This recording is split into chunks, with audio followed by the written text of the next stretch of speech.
Hi అండి, అందరూ ఎలా ఉన్నారు? Welcome to my channel Telugu వంటకాలు బై జయ. మీ జయ ఈరోజు మీ ముందుకి సరికొత్త రెసిపీతో వచ్చిందండి. ఇప్పుడు సమ్మర్ వచ్చేస్తుంది కదా, అందరూ మజ్జిగ మిరపకాయలు వడియాలు అన్నీ పెట్టుకుంటుంటారు కదా. అలాగే ఇప్పుడు నేనైతే మజ్జిగ మిరపకాయలు అయితే చూడండి ఎలా చేస్తున్నట్టు శుభ్రంగా కడుక్కొని తుడుచుకొని వాటికి పిండితోని కొంచెం చిన్నగా నాటులా పెట్టుకోవాలండి. ఆ లోపలికి ఉప్పు కారం ఎక్కాలి కదా మనకి, ఉప్పు కానీ పులుపు కానీ, దానికోసం అన్నీ ఇలా ఒక డబ్బాలో వేసుకొని అందులోకి అయితే కల్లుప్పుని ఇలా పౌడర్లా చేసుకున్నానండి. వాము, ఉప్పు, కొంచెం పసుపు.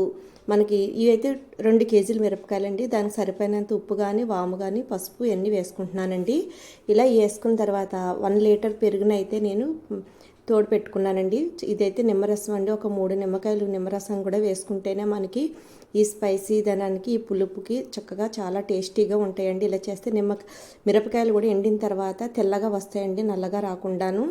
చూడండి, ఈ పెరుగునైతే 1 లీటర్ పెరుగుని ఒక 1/2 లీటర్ వాటర్ వేసి ఇలా చిలుక్కొని ఇప్పుడు ఇందులో వేసేస్తున్నానండి.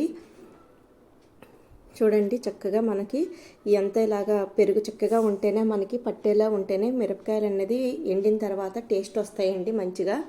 ఇవన్నీ ఇలా వేసుకొని చేతితో ఒకసారి నొక్కుకొని మూత పెట్టేసుకొని ఇలాగ 3 రోజులు బాగా ఊరాలండి. 3వ రోజులు ఊరిన తర్వాత 4వ రోజున ఆరబెట్టుకుంటే మనకి, లేకపోతే 3వ రోజున ఆరబెట్టుకోవాలండి చూసుకొని. చూసారు కదా, రోజుకి ఒకసారి మధ్యలో ఒకసారి పైకి కిందకి కలుపుకుంటే మరి పైన ఉన్నవి మనకి ఊరకుండా ఉండిపోతాయి కదండి.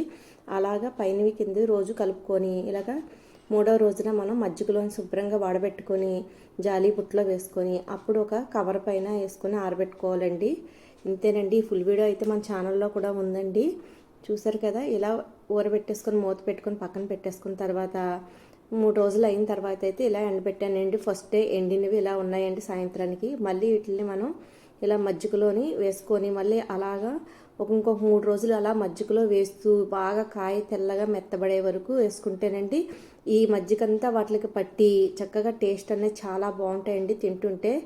చూసారు కదండి, ఇలాగే వేసుకుంటూ మళ్ళీ వాటిని ఆరబెట్టుకుంటూ ఉండాలి. ఇలా మొత్తం బాగా డ్రై అయిపోయే వరకు ఒక 3 రోజులు ఇలా మజ్జిగలో వేసుకుంటే చాలండి. తర్వాత తీసిన తర్వాత మనం మామూలుగా ఆరబెట్టుకొని బాగా డ్రై అయిపోవాలండి. గలగల మనలాగా వేసుకుంటే సరిపోద్ది. అంతేనండి.